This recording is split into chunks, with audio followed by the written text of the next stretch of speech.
says, this is the only thing I want. I want the highest elevation we can get. I want to the most scenic areas and remote areas we can get to, and I want it to be the best route that it is.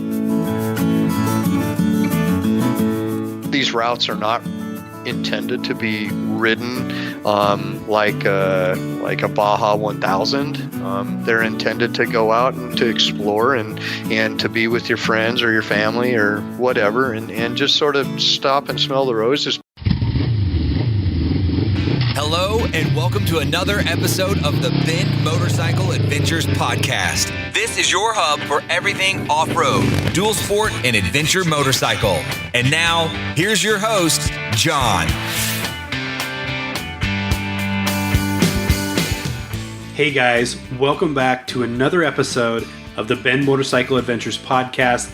We actually have 2 episodes releasing this week, but the first is with Ride BDR. That's right. Backcountry Discovery Routes joins us, and Kevin Woody, BDR ambassador and lifetime member, is here on the show to talk to us about all things Backcountry Discovery Routes. We're talking sand riding tips, upcoming routes, SoCal BDR, economic impact, you name it. We covered it over the course of an hour, so I hope that you find this particular episode more than valuable. And with that being said, Kevin, please take it away and tell us all about Backcountry Discovery Routes. The BDR is a 501c4 currently, and we're in the process right now of converting to a C3. The difference being is that a C4 is not a deductible contribution, where the C3 is. That was a logistics problem when we first started out. But what the Backcountry Discovery Routes does as an organization is that we develop off-highway routes for dual sport and adventure motorcycle travel. We do that through education. One of the examples of education is that we host and take care of the adventure out sections at the international motorcycle shows that tour around the U.S. So we're there. We do seminars on particular topics of interest with adventure riders, as well as we mingle with the crowd during the 12 hours that the show is open in order to answer, maybe generalized questions or specific questions by individuals about either routes that we develop or potentially how do I outfit my bike? I've never done this before. How do I get involved? So that's a big part of ours. Advocacy. We work with a fair amount of nonprofits like us in order to sort of put our guns together in order to approach states or Forest Service or areas like that in order to try to keep some of the backcountry access open, not necessarily off-route dirt bike type access, but mostly keeping roads open, helping to defer cost with organizations that need to go in and maybe reopen up a road. We had a problem on the Washington BDR, for instance, just below Mission Ridge, to where we contributed some money to get somebody up there that, one, plowed the road clear of the landslide, as well as chopped up the wood that fell down the mountain and all that. We also promote responsible motorcycle travel. We do that, for instance, with our education and our initiative called Ride Right. We promote that through various media and social media, encourage riders like us, as well as non-two-wheeled vehicles, to always keep right when we're in these sort of backwoods, Forest Service style roads or desert roads where maybe I don't have access to the corner. So instead of having a head-on where I'm drifting into the left or he's drifting into the left, we try to educate people to minimize that. One of our main thrust is that we, as a volunteer group, we go out and we design and route a south to north, usually from one border of a state to the next border. We go as heavily off-road and as technical as a large bore bike potentially could be taken. And we provide those tracks once we're done. We provide those tracks for free to individuals. You can go onto the website on ridebdr.com. You can download that, put it onto your GPS, and take off for an adventure. We also partnered up. One of the original partners in the BDR was Butler Maps. And Butler Maps produces a waterproof, sort of tear-resistant, decent map that allows you to follow in segments, so that when we go in and film the documentary, the BDR documentary, we do it in segments, so that if you don't have the time to go, I'll pick on Washington. If you don't have the time to do the full thing and you need to bail out at Ellensburg, for instance, then you can look at those segments on within the documentary to give you an idea of what you're going to be faced with. Maybe it provides you some good ideas as to where you want to remote camp. Some of the things that are highlighted in there might be view spots, things of that sort, where I'm going to get fuel, what little towns maybe I encounter. So we charge for the last two. We charge for the movie. We help to defray the cost of producing the movie by selling the documentary. But then also Butler Maps provides the maps to us on a consignment basis, so that as we sell them, then we turn around and we square up with Butler Maps. And for our listeners, the maps, the paper maps, if you will, they're a great resource, not just for the route, but there's a lot of history that's included in the maps. And like Kevin said, good places to stop for gas, possibly places to lay over for the evening if you're camping or if you choose to utilize lodging. So I know a lot of people are shifting away from actual handheld maps, but these things are a great resource. I have all of them. I would say that there's probably only, of the 9 BDRs that we have mapped out, because of the length, our average length of a route is about 1,000 miles. So when you lay 1,000 miles out on something that's 27 inches in height, it becomes very, very compact. And areas like, I designed the Mid-Atlantic BDR, for instance, and there's no way possible that you can take a paper map and go out and ride that. There's too many offshoots, there's too many parallel roads, intersections that are missed. So, but like you say, it is a great supplement to the GPS tracks because it gives you an idea of what's going to happen later down the road. Can you take us back to the start? Kind of where did the idea of creating these routes spawn? Well, for your listeners that don't know, TourTech is an accessory manufacturer for adventure bikes, and one of the U.S. operations is here in the Seattle area, and it happens to be owned by Tom Meyer and Paul Gillian. And when Paul got involved in the business, I want to say 10 years ago, he, and just as sort of a team building exercise, they took their dirt bikes, their plated dirt bikes, they went to Oregon and they downloaded the Oregon, or paid for the Oregon Backcountry Route, which was put together by a four-wheel drive group. And they went down just to go ride and get experience all together riding. And they came back, and during that time when they were riding the Oregon one, they were like, "Oh my God, this would be an absolute perfect thing for TourTech and for us to get involved in order to help to spur interest into the adventure riding." So they came back. There were 3 or 4 of them, 5 of them that got together. They started to route. Bryce, for instance, came in and they started routing the Washington one. And before they knew it, they had a route in about a year. They contacted Sterling Noreen, who shoots most of our documentaries. Got him involved. He came in. They shot the first Washington one at the time, and then it's just sort of morphed in. It's become a lot more sophisticated of a documentary now. We used to, like in Washington, there was one film person, and that was Sterling.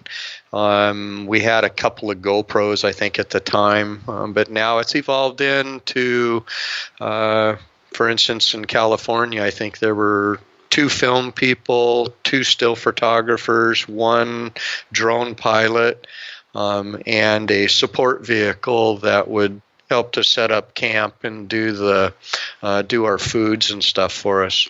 Yeah, I want to rewind back to the SoCal BDR. That was a highly anticipated route, and in fact, I think it was so highly anticipated that you guys went ahead and uploaded the tracks ahead of schedule. But what can you tell people who haven't ridden the route about that particular ride? It's the only ride that the BDR has that legitimately you can say is a winter route. So, for instance, I've ridden parts of it. I have not fully ridden the full route yet. I wasn't on the cast that did the documentary for it. But the route is, up until you get to the very north end of it, it's pretty much available year-round. It is a very deserty route, lots of sand exposure, technical in the sense that there's a lot of loose shale-style rock. If your listeners are familiar with Death Valley and have never ridden there, it's a lot like Titus Canyon. There's a bunch of different slot canyons that we roll through. The washboard from Heck that goes from the crater out to Racetrack Playa, for instance, is incorporated in that. So it's of technical ranking, it's probably the hardest route that we have. If you add water, for instance, to, say, New Mexico, it becomes extremely technical. But as far as the topography and the actual route itself, California is pretty high on the technical scale. Okay, Kevin, speaking of sand, I had an Instagram user shoot me a message and wanted me to ask you if you have any tips for navigating the sand on one of these larger adventure bikes. Well, I'll preface that by saying I ride a R1200 GSA. I learned on a GS 10, 15 years ago, whenever it was I started to do big bike stuff.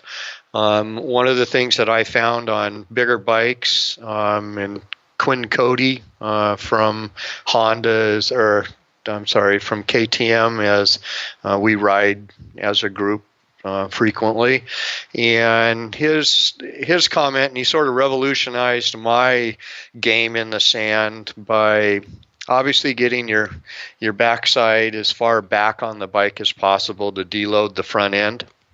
But second is to cover your clutch and your front brake with your index finger, so that when you're throttle on, you're not pumping the throttle.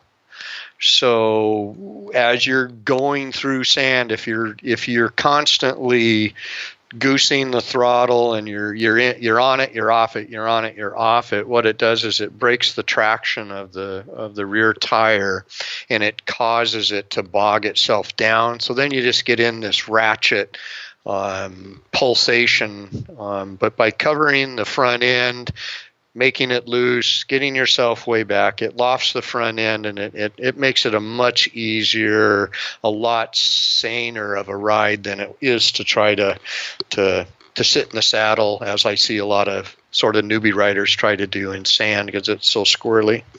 Okay. All right, listeners, a little bit of a sand riding tip in case you head down to the SoCal BDR or perhaps Nevada, New Mexico, Arizona, one of those routes. Well, I would say that you guys have as much. I've ridden in Milliken Valley many times. You guys are probably better experts at it than we are up here. So for sure. Yeah, it's funny. I've had some interactions with some people from Southern California on Instagram. They're giving me a hard time about riding in the sand, and I'm thinking, guy, I think their perception of what they're riding like in Oregon, especially Central Oregon, is a little bit off because I've been swimming in the sand for the last couple of days over here. Yeah, for sure. For sure. And then as soon as it gets done, then you're on a vertical, volcanic rock face. So yeah, very diverse terrain here. Hey, on the nonprofit status, are you trying to change that so that people can donate and it will be tax deductible? Yeah, the thought process, it goes probably in 2 or 3 different realms, one of which is obviously so that it's rideable to you guys.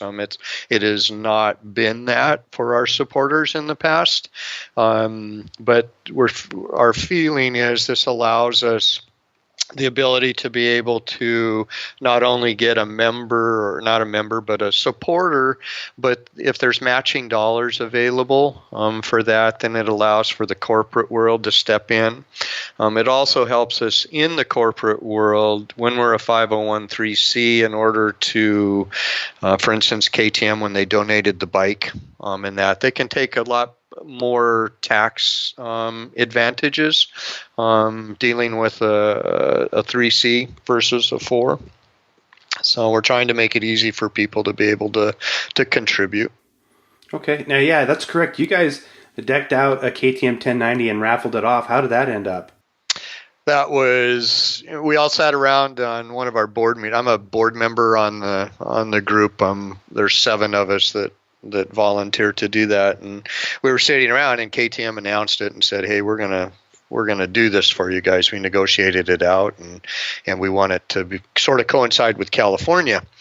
And so we sat around, and in our powers, we thought, well, this is going to be phenomenal, and maybe we're going to get $40,000, maybe 45. The bidding starts, and I think it was probably less than 4 days. It was sitting at like $50K. When I was doing one of the IMS shows, I want to say it was Chicago. When I was back there, I was watching the counter, and it popped up to over 100K.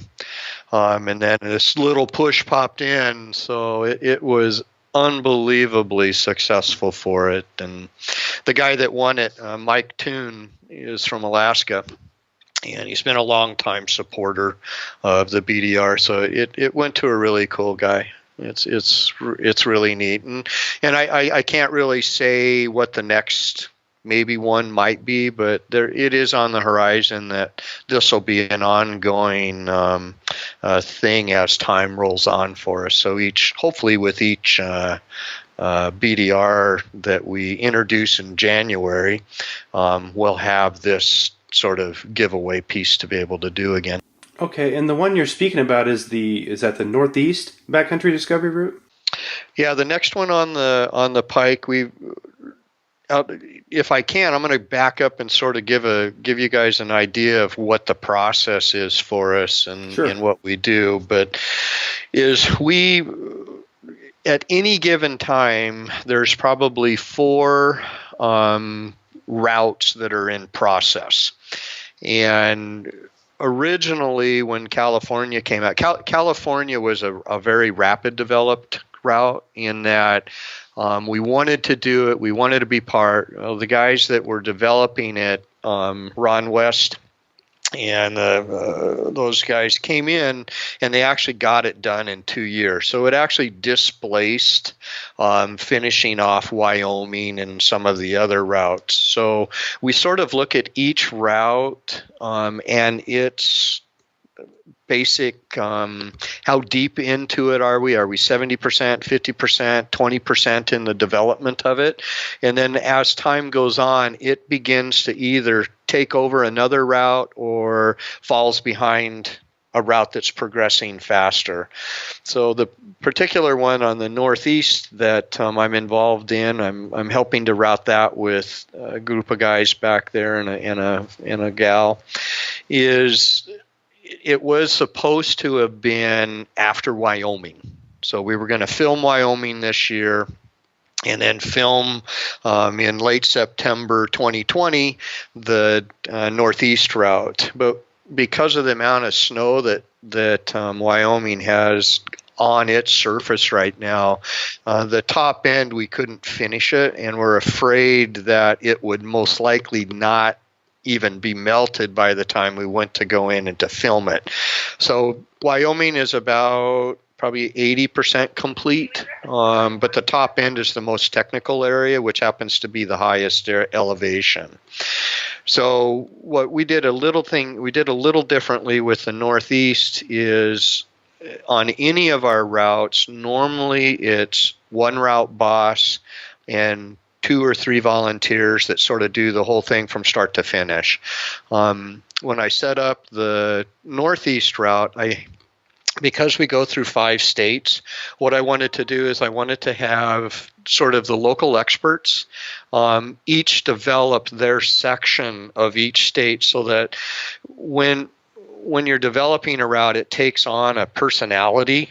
For instance, the Mid-Atlantic is very historical because that's what I am. I love history, and I wanted to incorporate battlefields and some of that. So us that live out here in the West, we go out there, we get to participate in something that maybe we wouldn't normally get to see. So the Northeast, what I really wanted to have happen was I wanted to get the locals' interpretation of what they think an adventure ride is. So I've got we have 5 highly skilled people back there of each state that are sort of connecting the dots. So as we started to plan this, I would tell Tim James, for instance, I want you to meet Jessica here, and then I want to meet this person here, and the next one, and then the next one. And when I talk to my Maine guy, I want to exit out of Maine into Canada at this point. So that's how we sort of developed it. But because it's not up to 1, 2, or 3 people doing a full 1,200-mile route, we actually were able to finish the route in about a year and a half. Whereas like the Mid-Atlantic took me just over 3 years to do. So we were commuting back and forth. So it allowed us now with this problem with Wyoming to be able to take the stress off of us and say, hey, let's just do the Northeast. It's virtually done. And boom, we're ready to go. So the next one after the Northeast will most likely be Wyoming. Okay, that's exciting. And I'd be curious to know, when you're developing one of these routes, do you have a checklist or maybe 3 or 4 things that are really important to you when you're laying out a route? Yeah, it's it was funny because Paul Gillian, he took me aside when I was at a Tour Tech rally in back east. I shipped my bike out and I did a bunch of routing back there, and he says, this is the only thing I want. I want the highest elevation we can get. I want to the most scenic areas and remote areas we can get to, and I want it to be the best route that it is. And I'm like, well, that sort of doesn't explain a whole lot, but so it's not a lot of pressure per se, but it's the guidelines are pretty specific that we want to try to get people as remote as possible. We don't want to put them into, for instance, Milliken Valley and with a 600-pound bike and have to do the vertical walls and some of the single track that's out there. So we have to be very, conscious of that. We're not going to make it easy on people. Is one of the goals, but at the same time, we don't want to obviously hurt people. We don't want to get them in a situation that might create a problem for them, because it still needs to be enjoyable. The Mid-Atlantic, for instance, I detuned it big time. It's probably as easy as Idaho, unless it's rainy in that. But because the Northeast doesn't, or the Atlantic coast doesn't have a lot of opportunities for off-road for people, you've got 75% of the population within, close to 100 miles from both the MA and the NE, is that it doesn't afford them a lot of opportunities to go out and to learn. So the MA was really a very detuned route that gave a lot of people the opportunity to ride without being in a situation like California would have put them into, to where maybe they had to bail and all of a sudden, oh, heck with this, I'm not going to participate in something that I can't do. So really the MA was a learning thing for them. So when we decided to do the Northeast, then that's when we wanted to bump it up, and it's probably, especially Maine and probably the mid New Hampshire and part of Vermont, will probably be one of the more tougher routes that we have. It's very, very exposed, extremely isolated in Maine, for instance. We've got some water crossings up there that are, almost 150 yards wide. So it's a pretty cool. And we've got some rock, sort of similar. If you've ever done Washington, we've got a rock face that's going to separate a lot of people there for sure. But when we do that, when we have an expert-only section like that, we do have go-arounds. So, if your listeners or anybody is out there going, oh, I'm never going to go do that because I don't want to die, there are always areas that can bypass those. Sure, and I think you guys have done a great job of putting routes together that most of us can ride, and that's a wide spectrum of people, but it's funny how our tastes differ. If you ask me, I say, take me to Colorado. I want to get up to 13,000, 14,000 feet. My girlfriend watched all the documentaries. She wants to go back to the mid-Atlantic. So it's kind of neat that you guys put routes together that everybody, from kind of different walks of life can find something that they want to do. And I think that goes to the personality of the route. And every route has its own physical personality. There are sections in the route. For instance, in the MA, if you add 2 days worth of rain, it's impassable in probably 40% of it. If you go to New Mexico and you get an hour-long monsoon above Chloride Canyon, completely impassable until it dries off. So even though it's a very simple section, all of our routes are very weather sort of influenced. So granted, it might be on a scale of 1 to 10, a 3. It could be DEFCON 5, or a 6 or 7 by the time you get through it. Yeah, I think we've all seen the photos and the videos of people getting caught in monsoons in New Mexico, and it's just it's day over when one of those rolls through. When we were filming New Mexico, we ended up losing a day. Got stuck up at the top end of a pass. There's a wolf sanctuary up there, and we ended up having to spend the night in the middle of a wolf sanctuary because the mud it's that cleachy stuff. It was really tough, but that was a great story. That was a lot of fun to hear. Hear the wolves. Do you guys get a lot of feedback about your routes, positive or negative? People saying you should have gone here, you should have grabbed this. I would imagine you do. Yeah, I got a lot of times Rob Watt. He's the route development guy. He's sort of the head of routes for us. We call him the route boss, but he ends up sort of weeding through a bunch of that. But it's really funny because one email will be, oh, you've changed my life, and this is the most incredible thing I've ever done, and I can't wait to do the next one, to people saying, you guys are completely off base, you're breaking my bike, and all you're doing is wanting to sell more gear, to the guy that says, wow, I'd really wish you'd make it far more technical, to the ones that say, nah, this was way too technical, how come you're doing this? And so there is a big diversity. I don't think we get many people that are super aggressive or overly passionate about it, but we do get people that want to, make sure that we're aware that maybe we missed a really good spot. But that's part of the whole adventure riding thing, is that we're not suggesting that you go out and start in Temecula, for instance, and roll yourself up through Death Valley without maybe taking a day to smell the roses. These routes are not intended to be ridden like a Baja 1000. They're intended to go out and to explore and to be with your friends or your family or whatever, and just sort of stop and smell the roses periodically.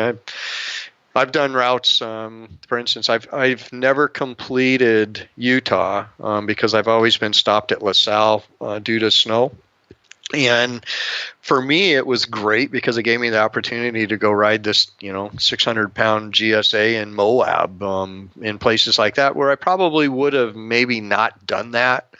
So it's people have to be adaptable, and I think they also need to take it for what it is. It's a free route to get you out there. It's not out there for people to have bragging rights to say, "Oh, I completed it in 2 days." We're not looking for that. Yeah, and my advice to any of the listeners, I've talked about this quite a bit, but I did Idaho on kind of a condensed schedule last summer, and kind of regrettably, I'm sure I'll be back this year, but take your time, add an extra day or two, or follow the kind of the schedule via the map and the tracks, but don't rush through these things.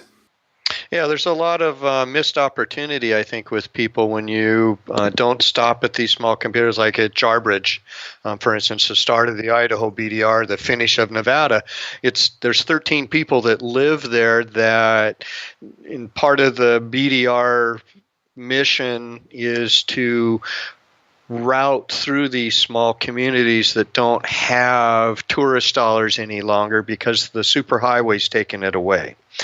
And to try to give them the opportunity in order to make a little bit of extra income based off what they wouldn't have seen before, and that's the motorcycle community. So, for instance, in Jarbidge now, I think there are 3 bars or restaurants that are open about 6 months out of the year.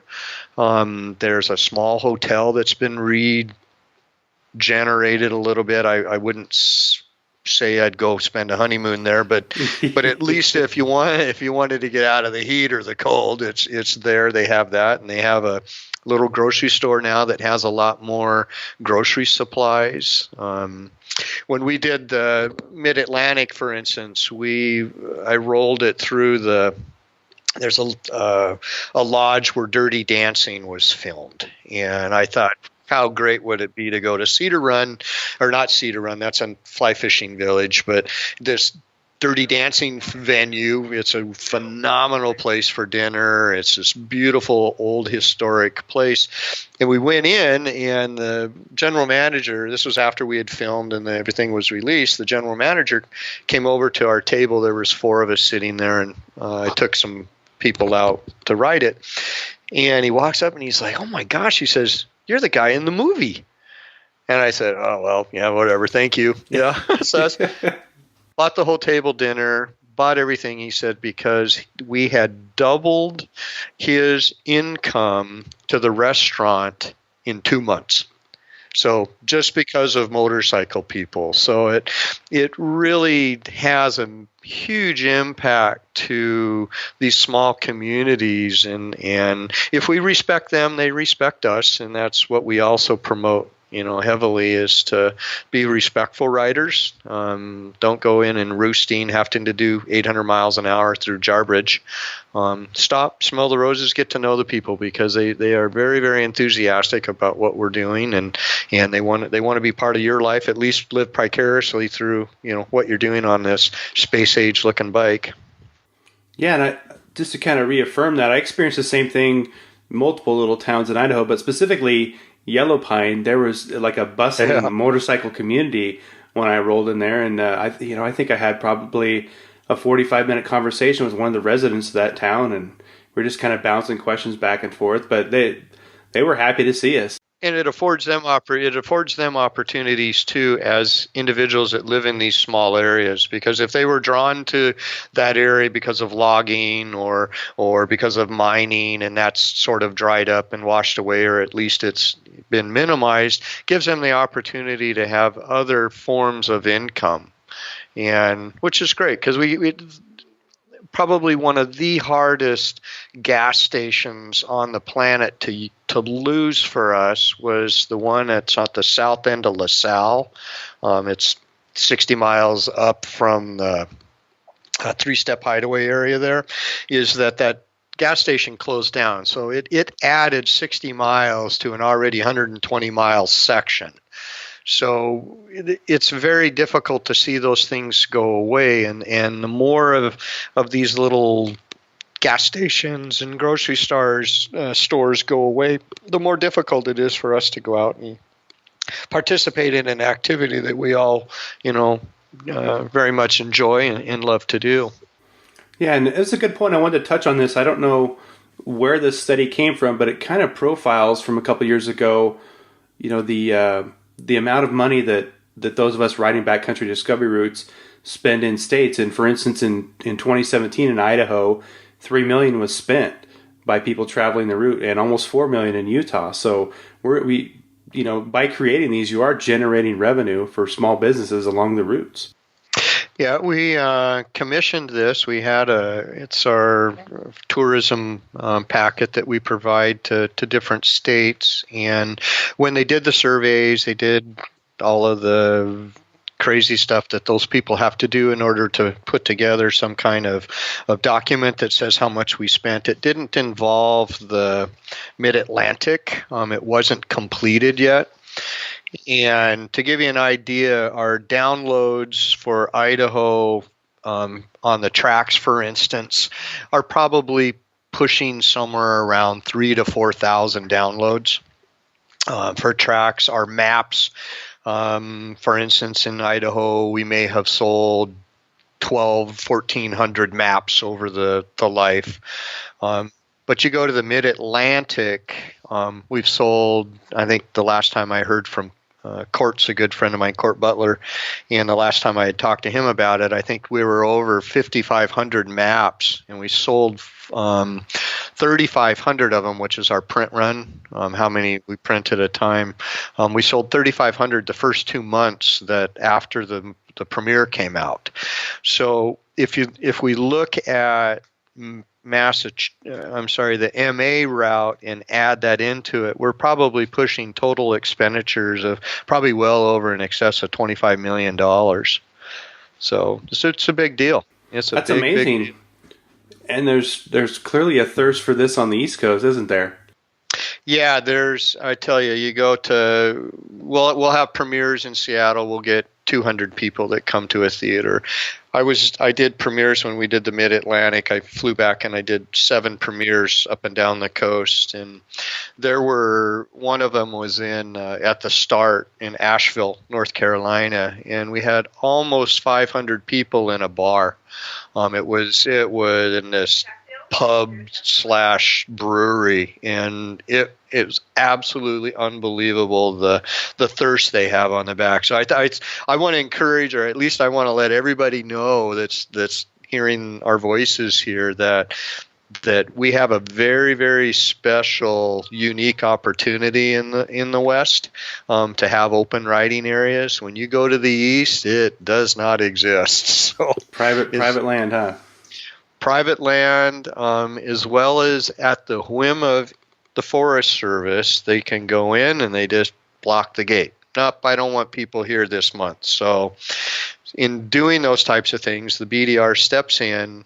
We spend some of the monies that are given to us, and we go in and we help to fight that. We try to keep those areas open for people, because every year when I was routing, for instance, the MA, from the time that Rob and I went out in June and did the pre-run of it, where we always do that before a filming so we can get the filming spots. So we know we're going to film here and this is what we're going to see and blah, blah, blah, is when we went out to do that in June, we lost almost 100 miles of the route when we filmed it in end of September to pavement. So it goes very, very rapidly and very, very quickly. So be thankful what you guys have out here for sure. Yeah, we're very fortunate, and we've interviewed some people who've been riding around the world on the podcast too, and they also tell us how great we just have it here in the States too. So it's definitely something to be thankful for, that we have these opportunities. I've ridden all over the world, and I tell you that Nevada, Utah, Arizona, New Mexico, Colorado there are places that are non-existent anywhere else in the world. It's a very special place. So when you guys go out and you create these routes and you film your documentaries and everything, everyone is a volunteer. So how do you manage to corral this many people to help support the BDR mission? Well, and I'm going to also just sort of interject in there is that we only have 2 paid employees. We have a not quite, but almost full-time director of operations who is Ina Thorne. And Ina Thorne is our, basically takes care of all of the paperwork and the legal stuff and the working these tourist expenditure sheets and doing all those types of things. So it's actually a real job for her. She has an assistant as of about 2 months ago that helps to answer emails that people send in and do that. But as far as the rest of us that get involved in routing and doing the documentaries, we do that all on our own dollar. For instance, the MA costs, I think my expenses when I got all said and done was for the 3 years cost me about $40,000 to be commuting back and forth, the hotels, the flights, the shipping of bikes, and all that kind of craziness in order to route that. And I think when the outside community starts to realize that there are individuals within the group that are willing to sort of put their money where their mouth is, I think that sort of spurs people on to say, you know what, I can help. I may not be able to spend the money. I may not be able to do to that level, which it's not expected. But what they can do is they can help by providing good places to go, areas that maybe we're not familiar with, in order to route a route through, or maybe we have a special needs community that we would really like to see people go through because they just lost their I don't know, their lumber yard, whatever is.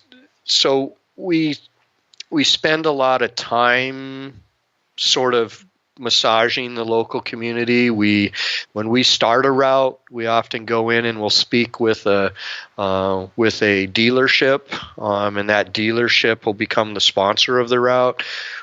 We then start to go in and work with their people in order to provide us with names of people that are very passionate about ADV riding. And then it just sort of evolves into having a group to do that. Okay.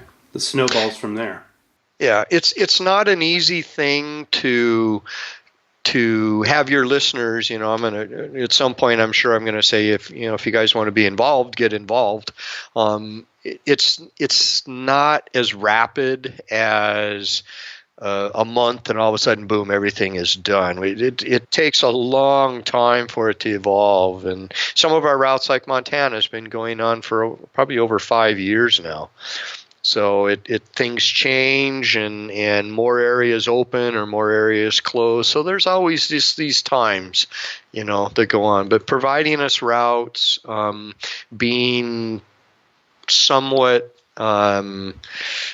careful as to not to provide too much information to us, and reading a book every time someone gives us, 30 miles worth of route. It's more trying to get a feel for what the route, and for instance, in Oregon, if one day we ever go back to Oregon, we're going to be calling out to people like you guys to say, where do you guys think you want it to go? Eventually, I'll get 100 people that say, oh, I want to help, and that'll weed itself out over the next 2 or 3 months, down to, say, 10 or 15 people. And of that, over a year, maybe there's 5 people. And those people, once I don't want to say weed it out, because everyone has a really good amount of input and information that we're going to use, but what it ends up doing is that it gets us to a core group that don't mind the time as far as how long it's going to take to develop it. I think one of the big things that's very disappointing with people is it's pretty exciting to see your face on the big screen. to being part of something like this, and we can't always, say that that's going to happen. If I've got 10 guys that are all part of California, we have to be very specific as to who's going to be part of the documentary. And that's a turnoff for some people. I've had people in the Southeast, for instance, that were very specific, saying, "I will help you, but I'm in the movie, right?" And I'm like, well, no, I don't even know if I'm going to be in the movie. So it comes down to two people that make that decision. But it's more of, it's more of the love and why I do it personally is that I love it when I'm at a IMS show, for instance, and someone walks in that, gives me a hug and wants his picture with me to say, you've changed my life with this route, and I can't believe that, I've missed this whole opportunity most of my life, and now I'm back into it. That's what drives me. It's knowing that my 25-year-old son, who is very active with me in routing, that he has the opportunities in the beginning, and your girlfriend to have the opportunities to be able to go out there. It's a very special thing for people. It allows you to discover who you are, allows you to experience people that you wouldn't normally have interaction with, and it's all brought together because of an ADV bike. Okay. So aside from possibly contributing to a route somewhere along the way, somewhere in the States, I'm sure you guys get a lot of suggestions, but how else can people, I noticed that you have a BDR supporter page. Is that another way that we can help you guys get some of these routes finished up? Yep, the supporter page, you can reach out if you have, comments or want to volunteer time. Maybe some of you are completely favorite. We're currently routing the North California as well. So we've got two guys down in Northern California that are attempting to put together about 800 miles. So there may be someone sitting in this audience that says, wow, I grew up in Redding. I know that area from Shasta up to the Oregon border, for instance.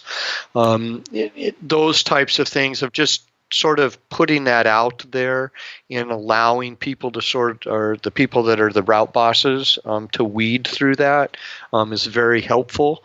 It doesn't have to be in the routing to be an ambassador or to be part of it. We have shows that we attend, like the KTM rallies, for instance. Sometimes it's because every time I take a day off from my job, it's a vacation day for me, and I go to a KTM rally and I sit in a BDR booth and I talk to people. So having people that will say, hey, I'm going to be at the KTM rally, I'd love to help you guys, or I'm going to be at the Tour Tech rally, or blah, blah, blah. Those types of things are very important for us. It helps to defer our time commitment, which is great. The other one is we have people like, for instance, in law, or we have individuals that have taken companies through a 501c3 before that are pro bono a little bit to us. They provide information, or they may do a filing now and again for us.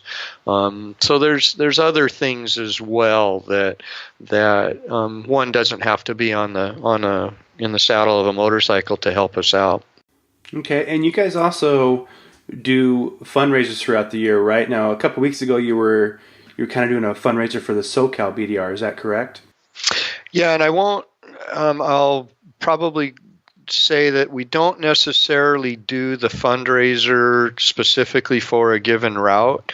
SoCal happens to have the Palm Canyon Resort in Borrego Springs, where we were at, is in proximity to the SoCal route.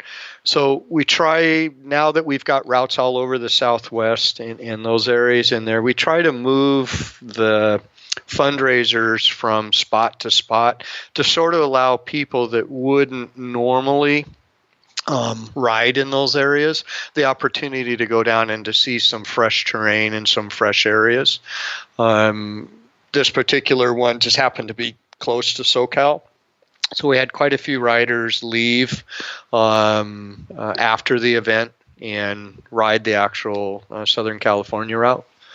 Some people take it off from Chula Vista or whatever, and they humped over to the other side and rode up to the event and made it the 3 days that they were there. It just made for a 3-day layover to continue their ride. But they're very important for us.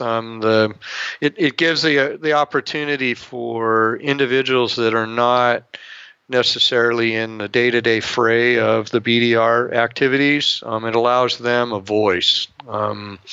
You go to these things, we sit at round tables, we have discussions about where we're going, what we're doing. I printed here some of the things that we talked about. Was like, we do an annual report. In the beginning, we do a rules and safety presentation and talk. We then list out all of the rides that are going to be taking over that week. And from there, we get maybe the next day we'll have our marketing guy speak, or possibly we'll talk about the particular level of route development we're at, for instance, with the Northeast. This year we had a bunch of European individuals that were there promoting, not to the U.S., but promoting to European customers to come over and to do these BDRs. So getting in contact with that and letting these group of people be able to provide their thoughts and insights as to what should take place, or providing ideas. And we usually walk away with more ideas than we can actually handle. Which is good, and it always allows us to grow. And I think if anybody has followed the BDR in the films throughout the life, you can see how it's evolving. You can see how it's gone from sort of I don't want to say a hack kind of deal, but it's gone from very raw to I think. California is a prime example to where it's something that is worthy to be put on a big screen, and it's there. It's done very, very professionally now. The documentaries evolve over time, just like the Ride BDR group, right? Yeah, for sure, and we're constantly evolving those people. When I was asked to be a board member, I actually took a vacating spot with Sterling Noreen. So it allows new fresh blood and fresh meat to be put in to the fray, so we can get some new ideas. He had very good ideas when it came to filming and that, but it sort of looks at him. I have nothing to do with the motorcycle industry. I personally, except I buy stuff just like your listeners do. I ride as often as I can ride, but I don't benefit anything from it. So the board felt that it was very important to have non-industry people start to get involved, and so that it's not looked at as we get these negative comments sometimes because of Paul Gillian being sort of the founder of the BDRs as we are right now, that it was a tour tech thing. Well, it's not really a tour tech thing. It's because he was passionate about riding a motorcycle. He just happened to own a tour tech company, which paid for the first 2 or 3 films that came out. So we couldn't make enough money in order to facilitate the cost. So they picked up the lion's share at the end.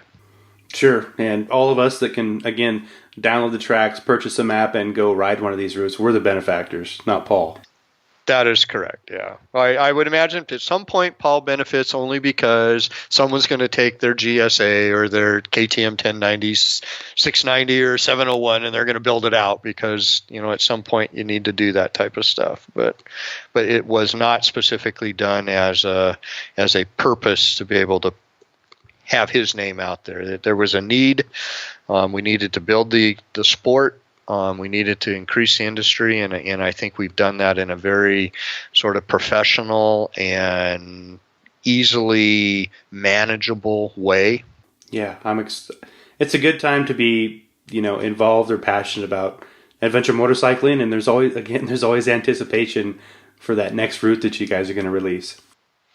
Yeah, and then for the motorcycle world, it's the largest developing segment of the motorcycle world are ADV bikes. So you have, for instance, when I was in Chicago, I was talking to the Harley guys came by, and they were, telling me how excited they were to have now Harley's coming out with an adventure style bike. How adventurous it's going to be, I don't know if they're, taking a Garage Queen and they're turning it into putting knobbies on it and saying that it's an off-road bike. I don't know that. They didn't have the bike there, but yeah, but you see a lot of commitments from KTM, a lot of commitments from BMW now that are, putting a lot more effort into developing long distance, powerful yet slightly lighter bikes in order to do this sport. For sure. Hey, we're getting close to wrapping this up. I wanted to ask you a few kind of personal questions, or in your opinion, first things first, if you're going to jump on your BMW today, what's your favorite route? Where are you going to go? Wow. Probably my favorite so far was New Mexico. I have it's got a big soft spot in my heart because I really enjoy the Southwest, and I think New Mexico sort of filled that appetite for me. It gave me something that I could go down there, and I learned a whole lot. My riding career has been the whole West Coast forever. I didn't ride much in Colorado, until my kids were a little older, and we would stay in Crested Butte, for instance, for a month, and we would just ride in the mountains all the time. So, but I think New Mexico was probably my favorite. It was the first time I was in a documentary, so I think that helps to influence it for sure. So it was fun. It was very exciting. And I hit a deer, which sucked, so I had to get out of the movie. But I pre-ran it with Sterling, and one of my best friends, Howard Hale, came down with us and rode it, and so it was really fun. It was very, very, very cool for me. Okay, next one. What state do you most want to see a route in that doesn't have one yet? I'm personally pretty excited about Wyoming. I'm very excited about Montana. If they threw me a bone right now to say, where would you want to do your next routing, Kevin, I would probably lean towards a South Dakota, North Dakota route, or potentially do a route from Louisiana, say down in New Orleans, and have it go up through that sort of the Appalachian Trail area. In order to connect the whole East Coast, so we'd have a 3,600 mile route that way. Almost a continuous route. Okay. Yeah, I've had some Instagram followers ask me about the possibility of Texas or Alaska in the future. Texas is probably not a real probable area because of the private land. There's easy ways to be able to circle around Elephant Butte or something numerous times, but it's very, very difficult to do a south to north route that's connected. It would require us to have to move east or west through pavement in order to get around 300,000 acre ranches and things of that. And it's been tried down there. That was probably the second. Once Colorado was done, New Mexico was being routed, Texas at the same time was trying to be routed, and it just there isn't a lot of open space opportunities down there. Alaska, we've never really talked about Alaska a whole lot because of the complexity of getting there. I think we're trying to do the contingent U.S. first. We're not running out of states. We have people in Missouri that would really like us to come out. We've got a proposed route right now from a veterinarian that just retired that's in the Michigan, Wisconsin area. So we'll be working on that. I could see us dumping over the border before we actually go maybe up into Alaska. Jumping up into maybe doing a slight circle route through maybe some province of Canada in order to have a pretty stellar route. Last thing here before we go, Kevin. Obviously, we've got the Ride BDR website. I think that's our source for just about everything we need to know. But do you want to plug us on any of your partners or sponsors for Backcountry Discovery Routes, or let us in on any other information? Well, I tell you, I don't want to say there's a gazillion sponsors, but there's a considerable amount on the website. I would really like to say, big thank you to KTM for what they did for us this year. It looks like they would like to come back again, which we're in the talking stages of that, which will be great. They've actually committed a pro rider for us for the Northeast, which will be fun. So that'll be there. The other is also for Honda. Honda was our first major corporate sponsor that ponied up quite a bit of money to help us in order to film one of the ones, Nevada mainly.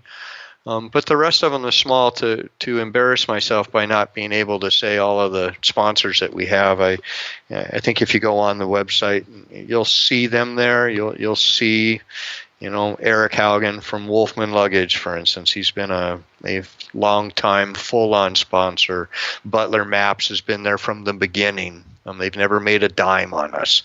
So those types of guys are very, very important for us, and they contribute a lot. They contribute sometimes even gear, which is great. When guys like me, I have 5 motorcycles, and 3 of them I stage around the U.S. In order to go route. Sometimes it gets very expensive, and Eric has graced me with a few bags now and again, which is extremely helpful in order to defray some of my costs.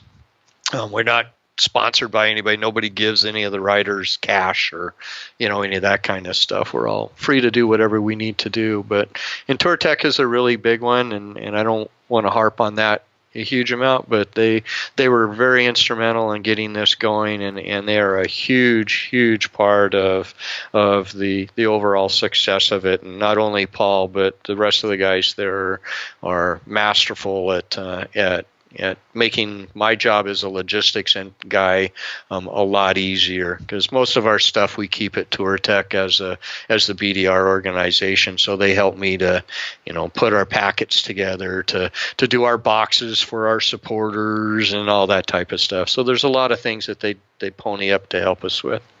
Okay. All right, Kevin, any parting shots, anything else our listeners should know before we close this one out? I would say if you get out there, enjoy it, be respectful of the community, is ride respectfully, always ride right, be safe. Don't go out there with with the idea and thought that this is again the Baja 1000, because they're not.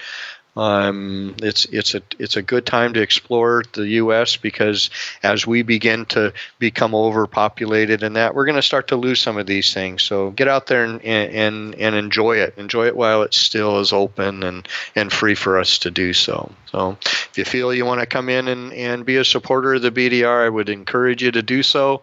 It helps, again, to defray costs. It allows us to go out and provide monies to small organizations that are doing basically the same thing that we're doing to sort of make things right. Keep us all out there. All right. Sound advice, Kevin. And I just want to thank you, all your ambassadors, all your supporters, for all the work that you guys have done, and I'm sure we'll continue to do. I think we, the riders, just your everyday riders like myself, I think we're the big benefactors here. Yeah, I really appreciate it, John. Thanks to everybody that's out there that is a current supporter. Even if you're not a supporter, if you've downloaded the tracks, you are in some degree supporting the organization, and we really, really appreciate that. Kevin, thank you for coming on the show. And on behalf of myself and our listeners, I just want to take a second here to thank you and everyone involved with Backcountry Discovery Routes for the amazing work that you've done for all of us. And listeners, Arizona, California, Colorado, Washington, New England, coming soon, Wyoming, Montana, just to name a few. All these amazing routes that they've put out for us are routes that are in progress, where we can simply visit their website, ridebdr.com, download the tracks, do our homework, do some research on the site, possibly purchase a map or donate to BDR, and then set off on your first motorcycle adventure or a fresh motorcycle adventure. Most of that planning work for you and the navigational work is done for you ahead of time. This is really an unprecedented resource for adventure riders. So again, ridebdr.com and at ridebdr on Facebook, Instagram, and Twitter. Listeners, I think you're in luck this week. A second episode of the podcast comes out Thursday with Agla Garrett. She's a regular contributor to the website and forum ADV Rider. She's obviously an around-the-world rider, another one joining the podcast. Follow Dakar this year. We're going to talk about the reality of sponsored travel, influencers, etc., etc., etc. So you do not want to miss that particular episode this Thursday. Listeners, seeing as we're talking backcountry discovery routes, I want to let you in on a little bit of information. Bend Motorcycle Adventures will be guiding and riding the Colorado Backcountry Discovery Route September 1st through September 5th of this year. It may not jive with the dates that are on our website, but that is our plan. So if you'd like to get together and ride with Bend Motorcycle Adventures, we've got bikes you can utilize. You can go all-inclusive, get your hotel, get your food, get your lodging, whatever the case may be. Get all that included in the package. Again, September 1st through the 5th, 5 days, 5 nights. We're going to ride the Colorado Backcountry Discovery Route, and then I'm going to flex into Idaho for a week and lead a bit of a private tour for 7 days. So there's your opportunity if you want to ride with Bend Motorcycle Adventures and you want to ride one of the most popular backcountry discovery routes, Colorado.